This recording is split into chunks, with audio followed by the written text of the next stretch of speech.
യാത്ര ഒത്തിരി ഇഷ്ടമാണ്. വീട്ടിലുണ്ടാക്കിയ ഭക്ഷണങ്ങളും ഡിക്കിയിൽ നിറച്ച് ഒഴിവു സമയങ്ങളിൽ ഇങ്ങനെ പോകും. പ്രത്യേകിച്ച് ലക്ഷ്യങ്ങളൊന്നുമില്ല. നല്ല കാഴ്ചകളുണ്ടായിരിക്കണം. പോകുന്നിടത്തുനിന്ന് മുങ്ങി കുളിക്കാൻ പറ്റിയ പുഴയുണ്ടായിരിക്കണം, കാടുണ്ടായിരിക്കണം. അതൊക്കെയാണ് ഏറെ ഇഷ്ടം. ചെലവ് കുറയ്ക്കാനും നല്ല ഭക്ഷണം കഴിക്കാനും വീട്ടിലെ ഭക്ഷണം കൊണ്ടുപോകുന്നതാണ് ഏറ്റവും നല്ലത്.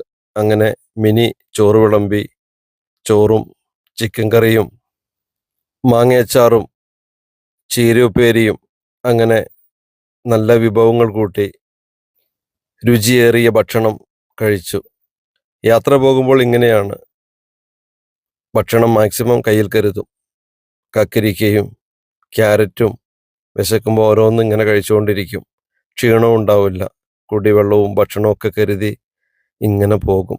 കാണാത്ത നാടുകളിലൂടെ കണ്ടിട്ടും കണ്ടിട്ടും വീണ്ടും വീണ്ടും കാണാൻ തോന്നുന്ന നാടുകളിലൂടെ.